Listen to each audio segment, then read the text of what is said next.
본 방송에서 제공하는 투자 정보는 투자 판단에 대한 조언입니다. 방송에서 제공하는 주식의 가치, 가격 상승 및 가격 하락에 대해서는 방송사에서 보장하지 않습니다.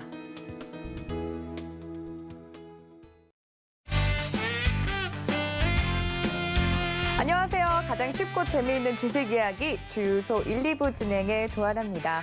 오늘 시장은 기관과 외국인이 좀 들어와주면서 반등을 해주는 모습이었습니다. 간밤에 미국 증시도 3대 지수 모두 사상 최고가를 다시 한번 찍어내면서 이번 주 좀 관망세에서 벗어나는 분위기일까라는 기대를 가지게 되는 그런 하루였습니다. FOMC 회의를 앞두고 우리 시장 어떤 방향성을 앞으로 보여줄지, 그리고 다음 주에 벌써 8월인데 8월장은 어떻게 대비하면 좋을지 오늘도 두 분의 명품 위원님들 모시고 이야기를 나눠볼 테니까 1, 2부 끝까지 여러분들 사랑해 주시면 좋을 것 같고요. 그리고 주유소는 노란톡과 유튜브 활짝 열어두고 여러분과 소통하는 방송이죠.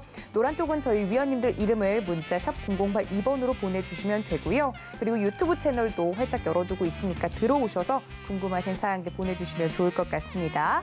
더불어서 저희 위원님들이 이 코로나19 때문에 거리두기가 강화됐기 때문에 여러분들을 좀 직접 찾아갈까 합니다. 시크릿 강연회가 이제 시크릿 원정대로 이름을 바꾸어서 첫 번째 장소인 강원도 원주로 떠나볼 텐데요. 이 시크릿 원정대 나도 함께 참여하고 싶다 하시는 분들 문자 샵 0082번으로 참여 원한다고 보내주시면 신청이 완료된다는 점까지 알려드리도록 하겠습니다.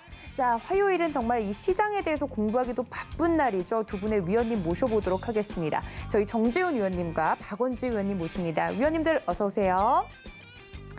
네, 오늘도 이렇게 위원님들과 함께 시장 이야기를 좀 나누어 볼 텐데 어떤 시장 이야기를 두 분이 또 준비를 하셨을지 궁금합니다. 일단 지체 없이 바로 오늘의 뇌구조 키워드도 살펴보도록 하겠습니다. 함께 보시죠.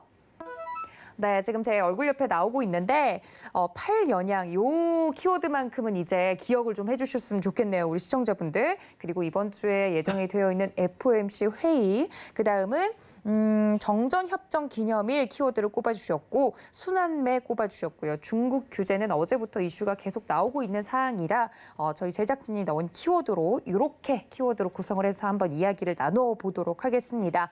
이렇게 키워드로 정리를 해서 오늘 시장을 정리를 해주셨는데 위원님들께 오늘 시장에 대해서 이야기를 좀 들어보고 싶어요. 두 분 오늘 장중에 오늘 시장이 어떻게 느껴지셨는지 우리 박원재 위원님 일주일 만에 뵙잖아요. 맞아요. 오늘 시장 어떠셨어요? 시장은 여전히 박스권이에요. 네. 박스권인 이유는 몇 번 말씀을 드렸지만 상방과 하방을 막아주는, 하방은 지지하고 상방은 막는 명확한 이유가 있습니다. 하방은 누가 막아줄까요? 하방이요? 네. 우리 바닥은- 개인 투자자분들? 뭐 수급은 그런데 네. 우리가 믿는 유동성 장이라는 게 훼손이 안 됐죠. 유동성이 여전합니다. 유동성이 여전하기 때문에 시장 하방은 이 하방을 뚫고 내려가기에는 유동성이 여전히 풍부하고요. 두 번째는 기업 실적이 너무 잘 나와요. 네, 어닝 시즌이죠. 어닝 시즌인데 뭐 네. 언제부터 어닝 시즌은 그냥 다 빼타 컴파니가 돼서 당연히 잘 나오는 걸로 하고 세 번째는 이제 상단을 그러면 제지하는 거는 네. 피크아웃 우려예요. 야, 이건 뭐 더 잘 나오기 쉽겠어? 이런 게 상단과 하단을 딱 잡고 있는데 네. 이 팽팽한 거는 언젠가는 깨지죠. 네. 이 박스는 언젠가는 깨집니다. 깨질려면 이제 트리거가 필요한데 네. 이 트리거는 이제 미국에서 나올 수밖에 없고 네. 미국이 지금 사상 최고치를 경신하고 있죠. 왜 미국은 사상 최고치를 경신할 수 있을까를 보면은 아까 우리 시장 하단을 막는 두 가지 요인입니다. 네. 유동성 훼손이 없겠구나. 연준에서 테이퍼링하기 쉽지 않겠구나라는 거하고 네. 두 번째는 실적이 너무 잘 나오는데 이거 피크아웃 맞아? 이런 거죠. 네. 그러니까 미국 시장은 사상 최고치를 찍어요. 근데 우리 시장은 제가 이제 8연양에 대해서 세 번째 갖고 왔는데 네. 지난달에 이제 7월장을 예상하면서 네. 7월장은 아마 음봉이 나올 확률이 대단히 높을 겁니다. 왜 그러냐 하면은 지금까지 우리 주식시장 역사를 통해서 월봉으로 양봉이 8개 쓴 게 직전에 한 번 있었고 네. 이번이 두 번째입니다. 그런데 만약에 7월까지 양봉이 있으면 시장의 역사를 새로 쓰는 건데 그러기에는 상승 각도가 너무 높아요. 네. 이러한 상승 각도를 갖고 여기서 더 쳐버리면 과연 여기서 뚫고 올라갈까? 고점을. 네. 그래서 시장은 항상 확률과 통계. 그래서 제가 8년량 처음 갖고 나왔을 때 주었던 화두 기억하십니까? 시장의 일종 패턴을 보면은 네. 시가 강세, 네. 종가 강세, 음. 어? 전약 후강, 네. 전약 후약, 네. 응? 전약 후강, 전약 후약. 네. 네 가지 패턴이 있는데 이 확률이 어느 한쪽으로 치우치면은 선물하는 사람은 엄청 쉽게 돈을 번다고. 그렇죠. 두 가지밖에 없으니까요. 네. 시장은 근데 절대로 쉽게 보는 패턴의 확률이 나오질 않아요. 시장은 아주 절묘하게 50대 50입니다. 심지어 양봉 숫자와 음봉 숫자를 세어보면 네. 그것도 비슷하게 50%가 나와요. 일시적으로는 좀 많을 수 있는데 비슷하게 양봉과 음봉의 숫자도 비슷하게 나오고 그래서 어떤 새로운 기록에 도전을 하면은 이 기록을 뚫는다기보다도 회귀한다는 확률이 굉장히 높아요. 그런 측면에서 이제 7월 달이 3,297이 아마 시가가 될 텐데 네. 이거를 넘지 못하면은 음봉 마감을 할 거고 이제 3일 남았죠. 그렇죠. 이달이. 네. 그러니까 현재 주가가 3,232니까 아마 음봉 마감할 확률이 많고 음봉 마감하면은 이 확률에서 벗어나는 거예요. 왜? 선물을 투자를 하다 보면은 네. 막 양봉, 음봉 각 패턴 가지고 투자를 할 때도 있는데 확률이 너무 한쪽으로 쭉 가면은 굉장히 불편해요. 왜 그러냐면 반대 확률이 나올 때가 됐는데 안 나오면은 빨리 한 대 맞고 싶은 거죠. 그래야 우리가 이 확률로부터 벗어나니까. 그래서 만약에 이달에 음봉이 나오면 다시 상승하는 데 있어서 굉장히 큰 확률적 부담을 지웠다. 이렇게 보면 됩니다. 그래서 역시 시장은 확률적으로 음봉을 내어줬고 그럼 이제 8월 달부터는 다시 양봉을 가도 이상할 게 없는 거죠. 부담이 없는 거죠. 그러면 누군가 이걸 가지고 하방으로 배팅을 하기가 네. 이 확률 높은 구간에서 이제 떨쳐졌으니까. 만약에 7월 달은 음봉, 월봉으로 투자한다면 매도할 만했다는 거죠. 선물 매도를 할 만했어요. 네. 확률적으로 선물 매도했으면 먹을 확률이 굉장히 높았다는 거죠. 이건 이제 선물 전략 중에 일원입니다. 그러니까 투자는 이렇게도 하는 방법이 있다라는 거를 소개를 시키는 거고 네.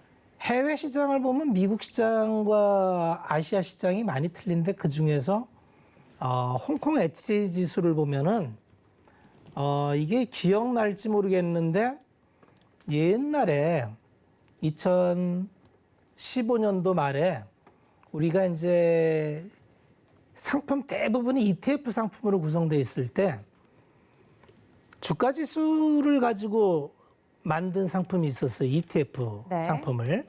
그때 홍콩 엣지 지수를 가지고 만들었던 게 그 목표가를 넘어서서 그래서 그때 뭐 거의 투자 금액의 90%를 날린다 이런 아주 시끄러운 얘기가 있었는데 그게 액티브 ETF였나요, 조목이 그러면? 아니요. 액티브 ETF가 아니라 ETF는 그냥 네. 지수를 대상으로 해서 그냥 만들어 놓은 상품이에요. 그냥 그걸 추종하기만 하는 네, 그래서 거군요. 네. 일정 밴드 내에 ELS 상품이죠. ELS. ELS 상품이 일정 밴드를 넘지 않으면 네. 정해진 수익을 주고 그 밴드를 넘어서면은 꽉 나는데 이 안에 들어설 확률이 99%다. 그러니까 당신은 이 상품을 들면 6개월 후에 8% 수익을 먹는다. 이렇게 해서 팔았던 상품인데 네. 그 1%의 확률이 이제 나타났던 거예요. 네. 시장은 이 1%의 확률이 굉장히 중요합니다. 대부분 시장은 확률이라는 거하고 많이 관련이 있는데 대부분 먹는 수익이 되게 이 한번 생각을 해보세요. 8%의 수익은 별거 아니에요. 그죠? 8%의 수익을 먹고자 이면의 손실이 깡통 날 수가 있어요. 좋은 상품일까요? 아니요. 그죠? 네. 근데 그때는 이 상품이 굉장히 인기였고 금융기관마다 이 상품을 팔았어요. 그래서 금융상품은 왜 우리가 이해를 해야 되느냐 하면 누구도 책임져 주지 않아요. 네. 자신의 책임과 판단하에 그리고 상품을 가입할 때 본인이 이 상품에 대해서 충분히 고지를 했고 이해했으면은 약관 서명 필이라고 사인을 하게 돼 있어요. 그렇죠. 그럼 내가 이 상품을 알고 가입했기 때문에 보호를 못 받아요. 그래서 지금 아마 잘은 모르겠지만 이제 이런 ELS 상품은 지금 많이 줄어들어갔고 네. 그럴 것 같지 않은데 우리 시장에 지금 가장 큰 리스크는 홍콩 지수가 오늘도 폭락했어요. 네. 월간으로 16% 폭락인데 이게 ELS 상품이 아직도 이 지수 인덱스로 하는 게 있다면 네. 이게 청산되면 연계 파문을 좀 일으켜요. 이걸 내일 좀 봐야 돼요. 이게 지수가 9,000도 무너졌어요. 그러면 아마 이 정도 변동성이면 ELS의 락에 걸릴 확률도 있어요. 그러면 금융은 항상 어떤 그 탄광성의 카나리아가 있어요. 어떤 나비 한 마리의 몸짓으로 태풍에 몰려올 수도 있는 거죠. 그래서 요게 우리 환하고도 또 관련이 있을 수 있어요. 그렇죠. 이게 이제 외국 자본이 만약에 빠져나가면 최근에 환율이 굉장히 트리거 포인트인 1,150원을 많이 건드리는데 네. 1,150원은 굉장히 민감한 자리예요. 왜 민감한 자리냐면 우리 시장이 대체적으로 조금 어려움을 겪었던 구간으로 들어가는 게 대개 1,150원을 기점으로 어려운 구간을 많이 겪습니다. 그러니까 1,150원을 넘어가면 대체적으로 우리 시장이 안 좋았던 구간으로 흘러가요. 그래서 1,150원을 뚫고 가면 이게 1,200원 가까이 간다. 네. 그런 주식시장에 영향을 미친다고 봐야 됩니다. 그러니까 지금은 금융은 다 이게 상호 연관이 돼 있기 때문에 네. 그걸 코릴레이션이라고 하는데 그 상호 연관성이 미칠 수 있을 때가 있는데 지금이 갑자기 좀 그런 게 몇 개가 겹쳐요. 그렇지 않으면 그냥 편안하게 박스인데 네. 지금은 좀 이번 주 월말에 내일 홍콩 증시가 또 폭락하는지하고 네. 우리 환율에 영향을 미치는지를 좀 볼 필요가 있습니다. 지금은 위로는 확실히 막혀 있고 네. 하방으로는 좀 부담스러워요. 그래서 지금은 조금 관찰을 할 필요가 있다. 이렇게만 말씀을 드릴게요. 네, 우리 시장 박스권에 갇혀 있는 것은 분명한데 위에서 짓누르는 부분과 아래에서 받쳐주는 부분들에 대해서 각각 좀 자세하게 좀 설명을 해주셨습니다. 특히나 어제부터 계속 중국발 이슈들이 나오기 시작하면서 환율도 부담스럽게 작용을 하고 있고 그러면 전문가님이 말씀해 주셨던 것처럼 수급과도 연관이 될 수밖에 없고 연쇄적으로 좀 작용할 수 있는 부분들이 있는데 이 관망세가 좀 짙은 시장 속에서 하나의 트리거가 잘못 눌리면 시장이 언제라도 나쁜 쪽으로 방향성을 틀 수도 있기 때문에 시장이 우리가 어렵다고 하는 거는 네. 이게 어떤 현상이 나왔을 때 네. 시장의 반응이 어떻게 나올지 우리는 모르죠. 그렇죠. 그건 모르죠. 네, 이거 지나봐야 알아요. 그러니까 이게 그냥 지나갈 수도 있고 우연히 이게 트리거가 돼서 네. 하방 트리거를 만들 수도 있어요. 이를테면 시장은 황소와 곰의 싸움이죠. 네. 예, 시장을 올리려고 하는 황소와 누르려고 하는 곰인데 지금 상황에선 곰이 그렇게 공격적으로 준동을 안 해요. 왜냐하면 해봐야 승산이 없을 것 같으니까. 네. 근데 시장에 미세한 틈이 보이면 그동안 잠잠했던 곰이 일어납니다. 이거 잘하면 먹을 수 있을 것 같은데라는 시나리오가 형성되는 순간 네. 이 시장을 움직이는 마켓 메이커들은 황소도 힘이 있고 곰도 힘이 있어요. 네. 근데 이들은 승산이 있을 때 움직여요. 근데 승산이 없을 것 같았던 시장에서 그런 아주 미세한 균열이 나타나면 네. 이걸 믿기로 해서 누군가 용기를 얻을 수 있어요. 하방으로. 그럼 일시적으로 지금 맨날 얘기하는 신용 잔고 부담 뭐 이런 거 있죠. 네. 신용은 쥐약이죠. 하방에. 그렇죠. 예, 못 견디죠. 그런 계산을 해서 어디까지 밀면 물량이 나오겠다는 임계치가 있어요. 이게 다 계산이 됩니다. 네. 그러면 외부에서 조금만 도와주면 내가 한번 공격해 볼까 할 수가 있어요. 그래서 시장은 모릅니다. 그래서 지금 이런 트리거가 몇 개 같이 섞여서 움직이면 네. 일단 시장을 좀 긴장하고 봐야 돼요. 어. 우리가 포트폴리오를 구성하고 그냥 내깔아 두는 거는 팽팽하고 누가 봐도 박스일 때는 네. 그냥 그냥 방관해도 큰 문제가 없어요. 네. 근데 오늘 우리 시장 마감하고도 홍콩 시장이 2.5%인가 더 빠졌어요. 네. 그래서 이제 종가 5점 몇 프로로 빠졌는데 이거는 우리 시장이 끝나고 일어난 일이죠. 그러면 우리 시장에 반영이 안 돼 있거든요. 어제도 폭락했는데 이건 극복했는데 과연 오늘의 폭락분까지 시장이 반영이 됐을지는 내일 가봐야 안다는 거죠. 그래서 시장은 가만히 있는 것 같지만 투자자는 이렇게 지표를 다 서베이를 해나가면서 시장의 반응을 보고 대응을 하는 겁니다.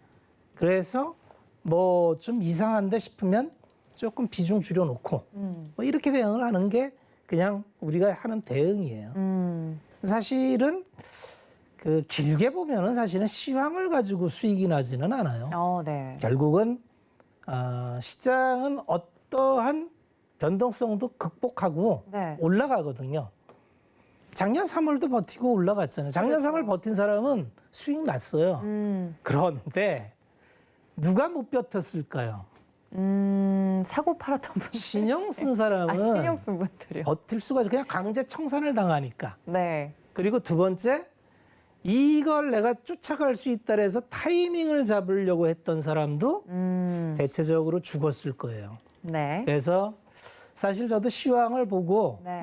비교적 잘 봅니다만 중요한 거는 시장에서 시황을 잘 봐서 돈 번 사람은 잘 없어요. 대체적으로 시장이 크게 부러지지 않는다는 정도만 있으면 네. 섹터와 종목을 믿고 가는 게 중요합니다. 섹터와 종목을 믿고 가면 비중으로 견디는 거예요. 비중으로 견디는 거지. 네. 나는 이번 하락장을 온몸으로 피할 거야 해서 내가 하락장을 피할 수가 없어요. 그건 투자하는 사람이 네. 아닙니다.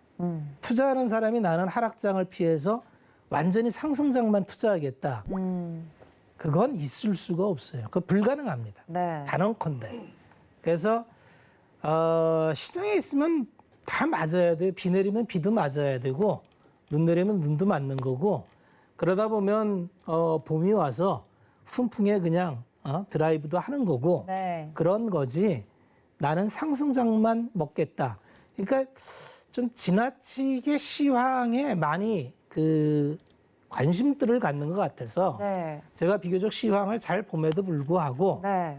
굳이 그렇게 시황에 신경 쓰지 않아도 주식시장의 본질은 섹터와 종목이다. 내가 섹터와 종목이 자신 있으면 네. 다 무시해도 됩니다. 그럼 좀 맞아봐야 얼마 맞겠어요.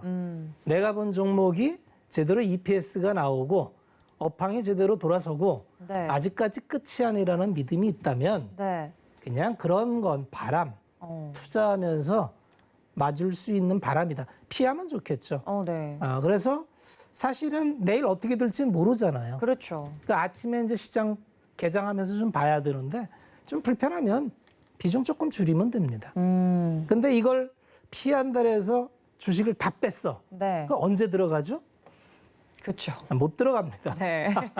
결국은 내가 판 가격보다 높은 가격에 들어갈 확률이 무조건 대단히 높아요. 네, 네. 왜냐하면 떨어지면 더 떨어질 것 같아서 못 사는 거고 네. 심리가 그래요.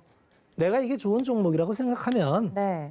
결국은 나중에 보면 내가 생각하는 가격에서 나오는 게 나중에 보면은 대체적으로 우수한 결과를 갖고 옵니다.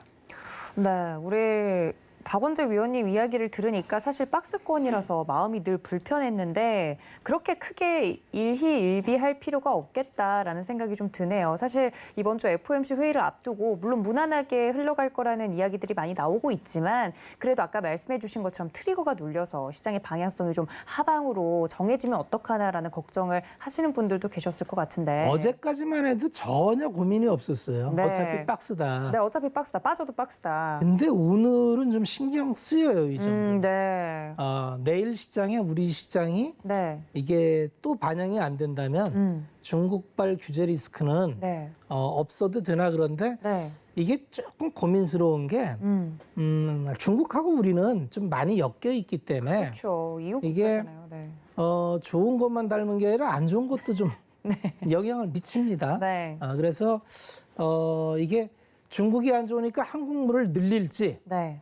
같이 이머징으로 쌓아놓고 보고 뭐 우리 교육주 같은 경우는 충격 좀 받잖아요. 요새. 그렇죠. 네. 네, 중국 규제 때문에 중국에 진출한 교육업체들 네.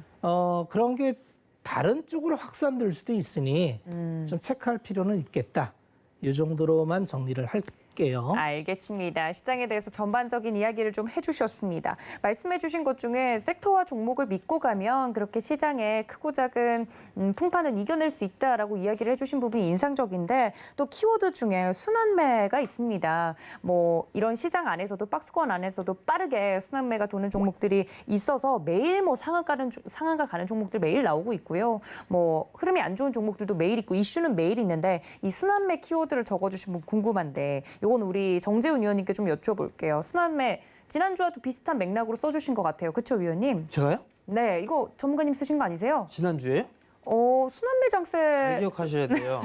그래야 답변이 틀려집니다. 교관님이신가요, 혹시? 제가 지난주에 답변에 따라 천사도 될 수 있고 악마도 될 수 있는 겁니까, 위원님? 그렇죠.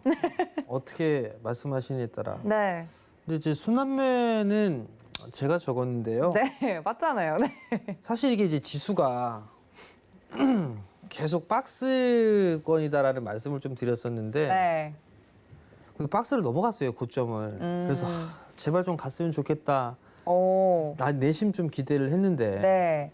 다시 또 박스에 갇힌 그런 모습이에요. 그럼 결국은 이게 시가총액 상위 종목군들 대형주들이 주가의 탄력도가 많이 떨어진다라는 얘기예요. 그러다 보니까 종목별의 흐름들이 좀 나오고, 그러니까 지수는 좀 안정적인 그런 흐름들이 진행이 되니까 이제 종목장이 좀 펼쳐지는 그런 모습이에요. 그러면 조금 돌이켜서 보게 되면 건설 쪽에 있어서 이슈가 막 생겨났었고, 거기에 대해 건설주들이 움직이기 시작했었고, 거기에다 이제 건자재까지 확산되는 그런 모습들이 나오면서 시멘트주며 뭐 가구업체들이며 이런 기업들이 많이 올랐었단 말이에요.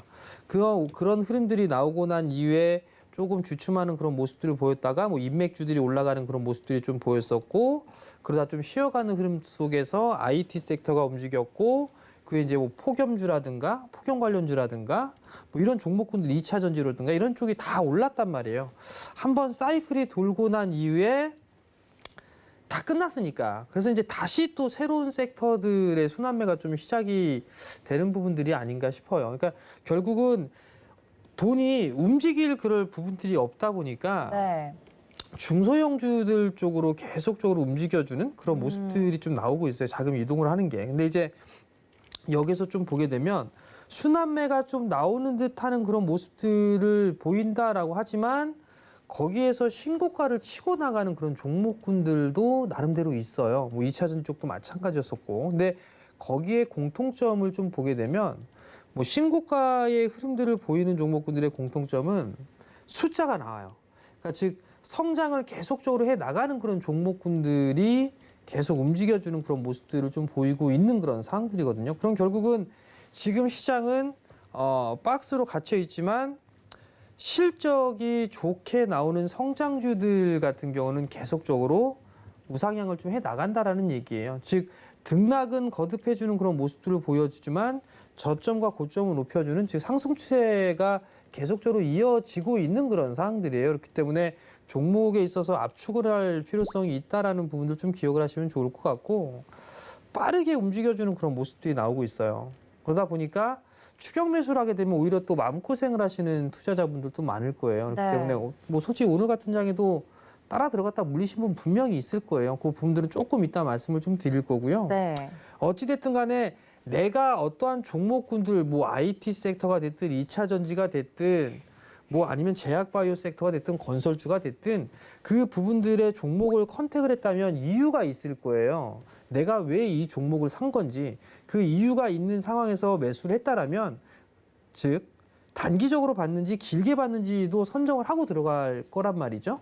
단기적으로 봤다면 그냥 단기적으로 대응을 하시면 돼요. 근데 대체적으로 많은 개인 투자자분들은 대응을 못함에도 불구하고 욕심만 앞서가지고 좀 매수를 하시는 그런 분들이 많단 말이에요. 그러면 애시당초에 길게 보는 전략으로 종목을 좀 선정을 해 나가는 게 좋지 않나라고 좀 보여지거든요. 뭐 시장이 여기서 대세하락으로 꺾인다? 뭐 아직까진 그럴 것 같지는 않아요. 그러면 박스 구간에 있기 때문에 밀리는 그런 모습들이 오게 된다면 다시 회복을 해주는 그런 모습들이 좀 나올 거란 말이에요. 그런 부분들이 있다라면 내 종목도 마찬가지로 시장이 밀리면 밀려 내려오겠지만 거기에서 조금 더 매수를 하거나 하게 된다라면 즉 밀려 내려왔을 때 매수를 하게 된다면 그만큼 회복을 충분히 해줄 수도 있다라는 얘기예요. 그렇기 때문에 발빠르게 시장이 순환이 좀 되고 있는 그런 상황이니까 추격 매수를 좀 자제하는 그런 전략이 좀 좋을 것 같고 나는 이게 뭔지는 모르겠지만 나는 종목에 있어서 좀 길게 보고는 싶은데 어떤 종목을 해야 될지 모르겠어 라고 한다라면 한 가지만 기억을 하시면 돼요. 숫자가 매년 올라가요. 매년 실적이 좋고 영업이익이 올라가고 당기순이익이 증가를 하는데 주가는 올라가진 않았어요. 그럼 그런 종목군들을 선택을 하는 게 제일 좋아요. 왜냐하면 제가 경험을 해보니까 이것저것 다 해보다 보니까 숫자는 배신을 하진 않더라고요. 시간이 걸릴지언정 배신은 해주지는 않습니다. 뭐 수익률에 있어서의 차이는 있겠지만 그래도 내 계좌, 내 자산을 지킬 수 있는 그런 부분들에 있어서는 충분한 역할을 할 수 있는 그런 상황이다라고 좀 말씀을 드리고 싶거든요. 그렇기 때문에 뭘 할지 모른다 싶으면 우선 숫자가 나오는 거 그런 부분들을 좀 기억을 하시면 좋을 것 같고 여전히 제가 봤을 땐 여전히 올라갈 수 있는 그리고 저렴하다라고 생각되는 그런 종목군들은 여전히 좀 많아요. 여전히 좀 많은 그런 부분들이 있으니까 저 위에 막 올라가고 있고 그런 종목군들을 좋아하지 않더라도 충분한 좀 수익을 낼 수 있는 그런 시장이다라고 좀 말씀을 드리고 싶어요. 다만 어떤 종목이다라는 그게 확신에 섰을 때 한 방에만 매수하지 마세요. 여러 번 좀 나눠서 꾸준하게 좀 모아가는 그런 전략을 취하게 되면 충분히 좀 좋지 않을까라고 좀 보여지고요. 시장이 그래도 좀 변동성을 좀 요하는 그런 시장이 될 수도 있어요. 그만큼 거기에 따라서도 이 분할 매수를 해 나가는 전략이 제일 좋다. 그 부분 좀 말씀을 드리고 싶고 뭐 지가 빠지면 올라가겠죠. 뭐 시장이 뭐 꺾이는 뭐 죽을 것이다라는 그런 표현, 그러니까 지표라든가 이런 부분들이 시장이 꺾일 거다, 대세하라고 갈 것이다라는 그런 부분들은 전혀 보이지는 않아요. 단적으로 유동성을 좀 회수를 하게 되면 긴축을 하게 되는데 긴축할 건덕지가 없어요, 아직까지는. 그렇다는 얘기는 시장의 정책을 그대로 유지를 해 나간다고 볼 수가 있기 때문에 크게 우려할 필요성은 없고 한국 시장도 이제 올해 실적적인 측면으로 보면 올해 이제 사상 최고 실적이 좀 나올 거예요. 내년도에는 좀 더 좋은 실적을 전망을 하고 있는 만큼 조정을 좀 받는다라면 다시 치고 나갈 그럴 가능성이 있기 때문에 시장에 있어서는 뭐 불안해할 부분들보다도 조정을 받게 되면 어떤 종목을 좀 더 싸게 살까 그런 생각을 하는 게 더 좋지 않나 싶습니다. 네, 이런 박스권 안에서도 어떤 액션을 좀 실질적으로 취하면 좋을지 그 부분에 대해서 우리 정재훈 위원님께서 자세하게 이야기를 해주신 것 같은데 또 눈에 띄는 키워드를 하나 만나볼까요? 정전협정 기념일을 또 굳이 적어서 보내주셨어요. 이 키워드를 우리 정재훈 위원님이 적어주신 데는 이유가 있을 것 같은데 이 관련된 종목과 관련돼서 하실 말씀이 있으실까요? 아니 이건 종목이라기보다는 네네. 오늘 종목이 좀 움직였어요. 네. 정전협정 기념일. 저 몰랐어요. 네, 그렇죠. 네. 기념일 다 챙기기가. 네, 저 몰랐어요. 이런 날이 있었나? 아, 네네. 네. 아마 경제방송에서 정전협정 기념일이라는 이 하단 자막이 나온 경제방송 아마 없을 거예요. 제가 그래서 너무 신기해가지고 네. 여쭤보려고. 근데 이상한 게 네. 오늘 정전협정 기념일이란 말이에요. 네. 날이래요, 오늘이. 축하해야죠. 네. 전 몰랐어요. 예. 근데 이걸 따져보니까 오늘 대북 관련주들이 많이 올랐어요. 많이 올랐는데 거기에 또 아이러니하게 올라간 이유를 보게 되면 통신 연락선이 회복이 됐다. 네, 전화가 연결됐다. 네. 지통선이 다시 연결이 됐다. 이 얘기가 나왔어요. 그러면서 이제 대북 관련주들이 많이 움직여주는 그런 모습들이 좀 보였었거든요. 네. 그러다가 이상하게 또 이 SOC에 관련돼 있는 그런 종목군들도 많이 이게 움직이기 시작하더라고요. 네. 이런 부분들을 좀 보면서 그냥 제 뇌피셜입니다, 여러분들. 네. 이 대선 시작됐구나. 아, 대선 대선 이제 얘기가. 관리하기 시작했구나. 예. 좀 그 생각이 좀 불현듯 들었어요. 왜 하필 오늘이었을까? 관련 테마주를 보시는 분들한테는 네. 좀 빅 이벤트였겠죠. 근데 이게 왜 하필 오늘이었을까? 이왕 할 거면 정말 대박을 칠 거라면 종전 선언하면 끝나거든요.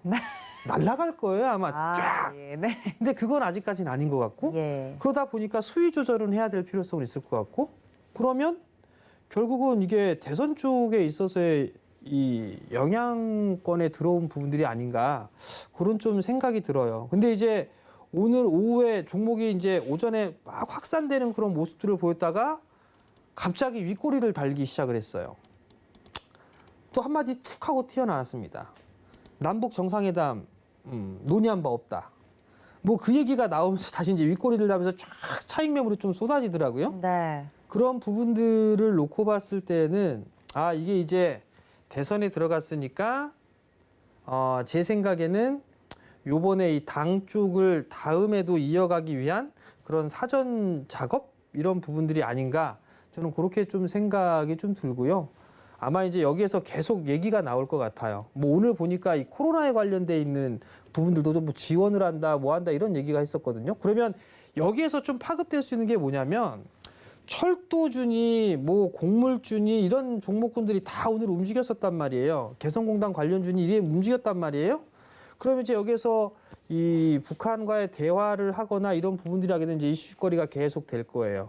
그렇게 되게 되면 SOC 종목군들이 다시 또 이슈가 되면서 상승을 해주는 그런 모습들이 나타날 건데 그 SOC에 관련돼 있는 그런 부분들이 내년도에 저는 공약사항이라고 봐요. 고속도로 지하화라든가 아니면 철도 쪽이라든가 아니면 뭐 SOC 쪽에 포함된다면 건설, 뭐 주택 쪽이라든가 이런 부분들이 다 연결이 되어 있는 상황이거든요.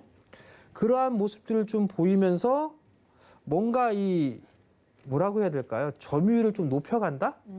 그런 부분들이 아닐까라고 좀 보여져요. 그렇기 때문에 이쪽 섹터들 같은 경우는 아마 계속 보셔야 될 거예요. 근데 왜 제가 이런 말씀을 드리냐면 SOC 쪽하고 대북 쪽하고는 이 종목이나 섹터가 겹쳐 있어요. 지금 이 화면에서도 철도 쪽 보이지만 현대제철이나 현대로템, 다원시스, 대하TI, 뭐 알루코 뭐 이런 종목군들이 오늘 다 올라간단 말이에요. 거기다 이제 개성공단이라든가 뭐 금강산이라든가 이런 관련 종목군들도 대부분 다 SOC 쪽하고 연결이 되어 있는 그런 사항들이란 말이에요. 근데 이게 계속 맞물려 가는 것 같아요. 톱니바퀴처럼 계속 이렇게 맞물리면서 이제 이슈화를 좀 만들어가는 그런 과정들이 아닌가라고 좀 판단이 돼요. 그러면 이제는 테마를 준비를 한다라면 이제 정책적인 그런 부분들, 뭐 인맥주 좋아요. 하고 싶으신 분은 하셔도 돼요. 근데 이왕 할 거라면 정책적인 부분들에 있어서에 맞춰서 하는 게 좀 좋지 않나라고 좀 판단이 되고 제가 이 테마성 이런 종목군들을 말씀을 드리면서 되게 조심스러운 그런 부분들은 네. 주린이 분들 중에 아마 대북 관련주도 오늘 들어갔고 물리신 분들 아마 많을 거예요. 네. 테마는요, 흐름이 나오기 전에 많이 바닥에서 모아서 시게 먹는 거예요. 전 제 가족분들한테 그렇게 얘기하는데 테마는 따라 들어가는 게 아니다. 움직임이 나오기 전에 야곱야곱 모아서 시게 먹으려고 테마를 하는 거다라는 말씀을 드려요. 그 얘기는 어떤 정책이든 뭐든 좋아요. 어떤 정책이든 어떤 테마든 그게 좋지만 이미 움직임이 나왔던 그런 섹터들보다는 흐름이 나올 수 있는 거 그런 부분들은 이미 뭐 많이 공부를 해야 되겠죠. 단적인 예로 보게 되면 과거의 흐름들을 좀 보자고요. 현실적으로 보게 되면 주택 물량의 확대 이 부분들은 내년 정부에도 분명히 이어질 거예요. 그러면 건설주에 대한 부분들은 무조건 봐야 돼요. 이거는 단기 테마가 아니라 다음 정부까지 이어질 수 있는 그런 테마예요. 그럼 계속 끌고 가야 되는 부분들인데 그 다른 것들을 보자고요. 지난번 대선이라든가 과거의 대선의 흐름들을 봤을 때 어떤 정책을 하겠다 공약사항을 걸죠. 그러면 보통 공통적으로 들어가는 게 고령화에 대한 얘기, 출산에 대한 얘기, 그다음에 또 뭐가 있냐? 일자리에 대한 부분들이 있어요. 근데 제가 왜 계속 건설 쪽과 SOC 쪽을 말씀을 드리냐면 네. 일자리 창출, 일자리 개수를 창출하는 부분들에 있어서 SOC만큼 확 갑작스럽게 늘어날 수 있는 부분들은 없어요. 그렇죠. 그러면 솔직히 일자리에 대한 부분들은 SOC 사업 하나로도 많이 개선될 수가 있을 것 같거든요. 거기다가 플러스 알파적으로 볼 수 있는 거는 대기업들에 있어서 신규 사업을 진행을 하면서 양질의 일자리를 대기업들과 함께 만들어갈 수 있단 말이에요, 정부와. 그런 부분들을 할 수 있는 그런 사항들인데 그렇기 때문에 어찌됐든 이 대기업 쪽은 밀어두고 정부 쪽에서 할 수 있는 거, 공약적인 그런 부분을 할 수 있는 거, 양질의 일자리 창출을 하기 위해서는 SOC 사업이나 건설이나 이런 쪽을 많이 하겠다? 그냥 가장 가시적인 효과가 나올 수가 있으니까 그런 쪽으로 집중을 한다든가 아니면 보니까 이 고령화에 대한 부분들 중에서 얘기가 나오면 치매 치료제라든가 막 이런 부분들이 있어요. 근데 최근에 TV에서 종종 보이는 그런 부분들이 있어요. 그게 뭐냐면 그 뭐라고 하죠? 그거? 네. 이제 좀 연세가 드신 분들이 네. 거주할 수 있게끔 실버타운 그렇죠. 말씀하시는 건가요? 네. 실버타운에 대한 얘기가 요즘 종종 나와요. 그 실버타운 정말 멋지게 해놨어요. 그런 요양시설도 아니에요. 완전히 그냥 호텔식으로 해놔갖고 네. 되게 잘 해놨거든요. 그런 부분들이 과연 뭘까? 그럼 그건 헬스케어 쪽이란 말이에요. 헬스케어 쪽이라든가 이런 쪽에서 테마가 분명히 형성될 가능성이 좀 높아요. 일자리들, 청년 일자리든 누가 일자리든 그 부분들이 나올 수가 있을 거고 또 다른 부분도 보게 되면 이제 청년들뿐만 아니라 출산율을 높이기 위해서 어떠한 대책이라든가 이런 부분들도 생각을 할 수가 있을 거란 말이에요. 이제 이거는 예전에 과거에서부터 계속 이어져 왔던 그런 테마성의 흐름들이란 말이에요. 그러면 그런 부분들도 구적인 그런 옛날적인 그런 테마도 있겠지만 새롭게 나올 수 있는 테마 아마 헬스케어는 그 정도 그 중에 포함이 되지 않을까 싶어요. 그럼 그러한 테마들 중에서 못 올라가 있는 종목군들 바닥에 있는 그런 종목군들을 모아가는 거예요. 이게 지금 바닥권역에 있는 종목이 갑자기 좀 낯설어지는데 원래 바닥권역에 있는 종목을 얘기하고 하는 건 제가 제일 먼저 했어요. 서울경제에서. 다 따라하던데 보니까. 아주 오리지널리티를 주장하시는 건가요? 어찌됐든 간에 이런 부분들 테마적인 그런 부분들에 대해서 제가 말씀을 드리는 게 이게 말주변 머리가 없다 보니까 네. 좀 이해가 좀 안 되시는 분들이 있을 거예요. 제가 조만간 공개방송 열어서 테마주를 하는 그 방법이라든가 이런 것들을 말씀을 드릴 건데 결론은 하나예요. 테마를 하는 방법이나 아니면 성장주를 하는 거나 그건 똑같은 방법이에요. 성장주는 실적이 나와주는 종목군 중에 못 올라가 있는 걸 하는 거고 테마주 같은 경우 이슈가 될 수 있는데 못 올라가 있는 걸 하는 거예요. 그 약간의 차이만 있지 똑같은 그런 부분들이 있거든요. 제가 당부드리고 싶은 건 올라가고 있다고 해서 무조건 따라 들어가지는 마세요. 이 흔들림이 되게 심해 버리게 되면 여러분도 손절 당하고 나서 올라가는 케이스들도 있어요. 아니면 아예 다 안 올리는 케이스들도 있고 그러한 부분들 좀 기억을 하시면 좋을 것 같고 오늘 경제방송이 아마 없었던 정전협정 기념일 네. 저걸로 인해서 정책은 시작됐다. 저는 그렇게 좀 말씀을 드리고 싶습니다. 네, 사실 위원님들이 정말 이 부분에 대해서 테마주에 대해서는 많은 위원님들이 또 이야기를 해주신 부분이 있는데 우리 정재훈 위원님께서 바닥에서 테마주를 공략하는 건 내가 먼저 이야기를 했는데 이게 참 그거를 표현할 만한 키워드를 내가 못 정해서 이걸 많이 뺏겼다. 특허 등록을 해야 돼요. 그러니까 이래서 특허청과 가깝게 지내야 돼요. 바닥 특허. 그러니까 이 바닥주를 먼저 이 특허를 딱 등록하셨으면 괜찮았을 텐데 아쉽습니다. 네, 일단 우리 위원님들 내구조 키워드로 오늘 시장을 좀 정리를 해봤고요. 재미있게 흥미진진하게 듣다 보니까 벌써 시간이 이렇게 됐네요. 애프터스탁으로 넘어가서 위원님들이 그럼 다음 스텝에서 보고 있는 업종과 혹은 테마는 어느 부분일지 여쭈어보도록 하겠습니다. 저희가 내일장 주목할 업종이라고 정리를 해봤는데 위원님들 그래서 지금 이 시기에 다음 스텝은 어디를 봐야 될까요? 박원재 위원님 먼저 여쭤볼게요. 기본적인 생각은 네. 피크아웃에 대한 정리를 좀 하고 가는 게 중요해요. 왜냐하면 만약에 2, 4분기가 이제 정점이고 더는 성장 없다. 이렇게 되면 시장이 부러질까요? 부러지겠습니까? 아니요. 네. 안 부러질 확률이 많아요. 왜 그러냐면 우리가 이제 통계를 볼 때 기저효과라는 게 있어요. 이게 굉장히 착시를 주는데 2, 4분기는 지금 실적 발표하면은 YOY로 거의 뭐 50%는 약한 거고 70%, 100% 이렇게 나와요. 왜 그럴까요? 작년 2, 4분기가 팬데믹으로 인해서 경제활동이 아예 없었잖아요. 그러니까 작년 2, 4분기 대비 올 2, 4분기는 당연히 기저효과로 폭발적인 성장이 나옵니다. 그러니까 이제 이거보다 이제 그 성장이 3, 4분기, 4, 4분기는 안 나올 거야. 이 당연한 얘기 아닙니까? 네, 그렇죠. 아니 어떻게 매분기 50% 성장이 나와? 더군다나 우리나라 작년 3분기는 회복돼서 3분기가 좋았어요. 작년 3분기부터. 네. 그럼 3분기부터는 YOY로 성장률이 떨어지는 건 당연합니다. 중요한 거는 방향이에요, 방향. 피크아웃이라는 거를 YOY 성장률로 보지 말고 방향이 끝났냐로 봐야 돼요. 그러면 방향이 끝났습니까? 라고 묻는다면 아니라고 얘기를 해야 돼요. 왜 그러냐면 연준의 정책 목표가 크게 세 가지가 있는데 네. 첫째는 전통적인 목표인 물가 안정에 대한 게 이제 연준은 가장 기본적인 본연의 목표고 네. 그래서 연준은 예전에는 이제 인플레 파이터였죠. 물가 상승이 오면 굉장히 민감하게 반응을 합니다. 그래서 엊그제 발표한 뭐 CPI 5.4% 나왔을 때 계속적으로 일시적이다. 두더지 게임 답듯이 내일 모레 또 발표가 나오겠지만 어떤 멘트가 나올지 모르지만 연준은 지속적으로 일시적이다라는 얘기를 해요. 연준이 이렇게 하는 이유는 물가 상승은 일시적이 아니에요. 물가 상승은 이제 올라갈 수밖에 없고 네. 인플레 시대에 접어들었다고 봐야 돼요. 물가가 안 올라가면 심각해집니다. 물가가 안 올라간다는 거는 디플레라고 합니다, 이걸. 네. 물가가 오르지 않는 상태. 그럼 왜 디플레가 될까요? 수요가 없기 때문이에요.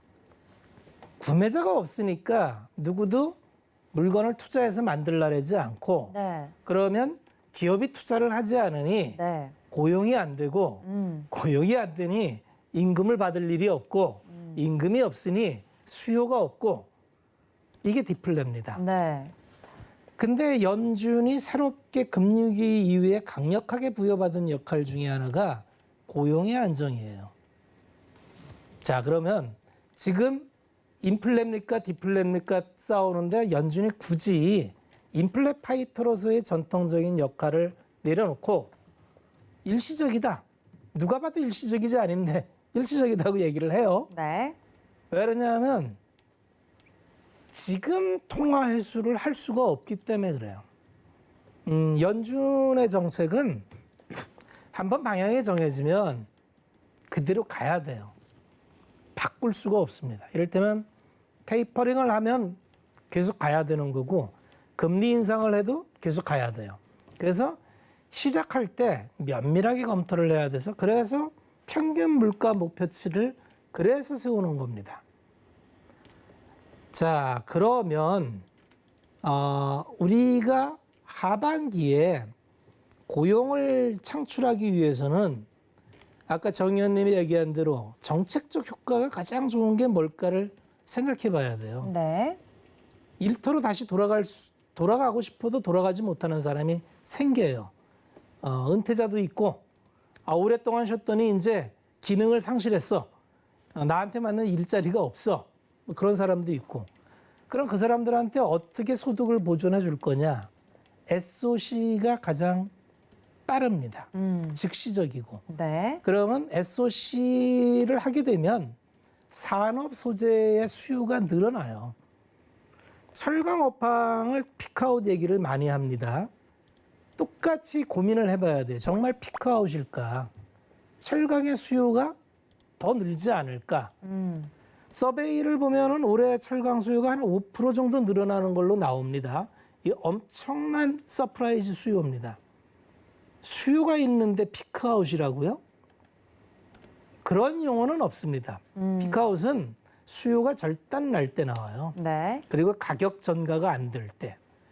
요새 가격 전가에 전혀 문제가 없고요. 사상 최대치 실적을 계속 쓰고 있고요. 스프레드는 오히려 점점 더 벌어지고 있어요. 피크아웃. 한번 고민해 보십시오. 피크아웃인가. 네. 개인적인 의견으로는 피크아웃은 너무 이런 판단이라고 판단을 합니다. 네.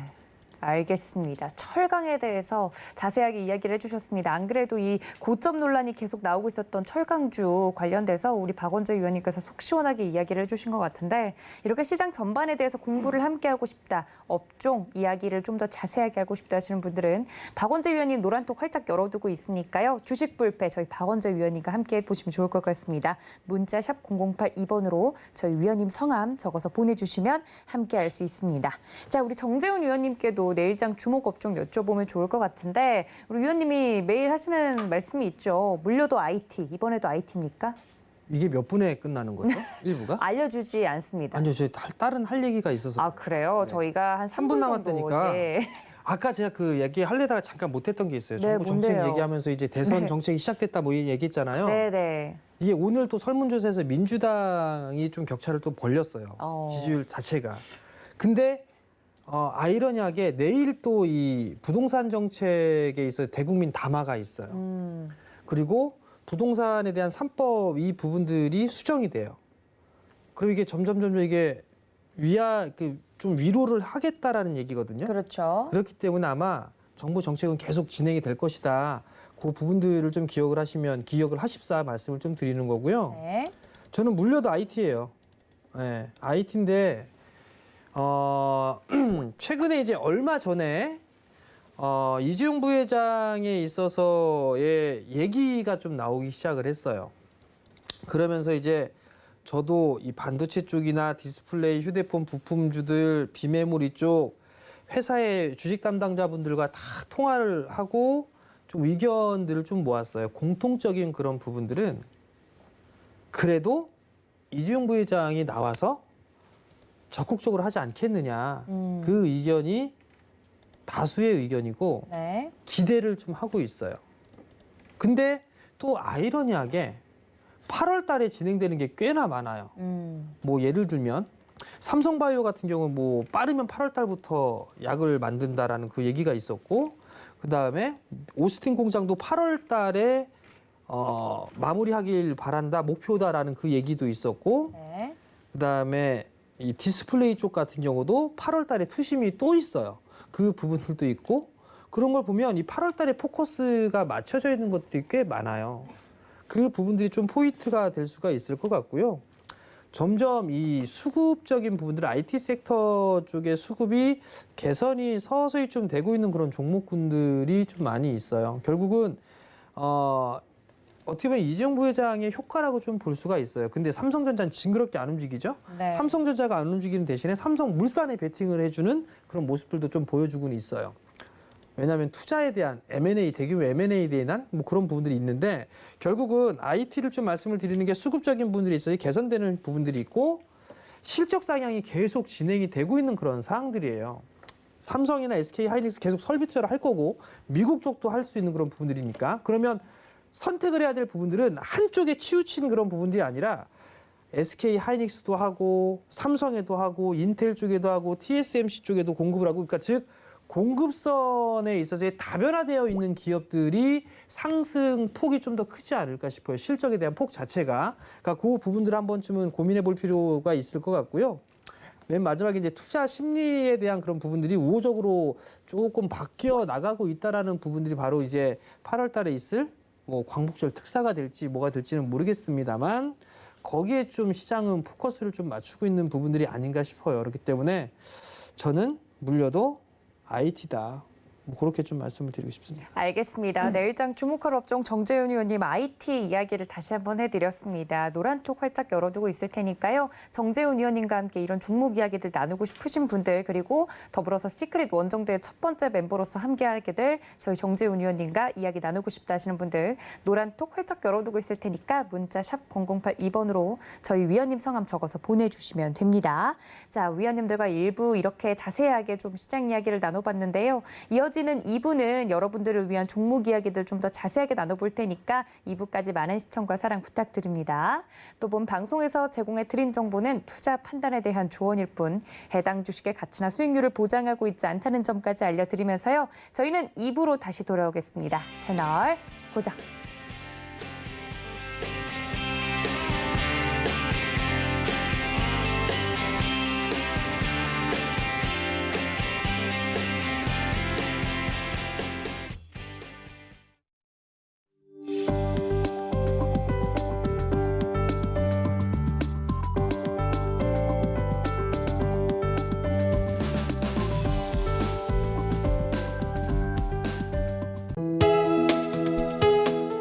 본 방송에서 제공하는 투자 정보는 투자 판단에 대한 조언입니다. 방송에서 제공하는 주식의 가치, 가격 상승 및 가격 하락에 대해서는 방송사에서 보장하지 않습니다.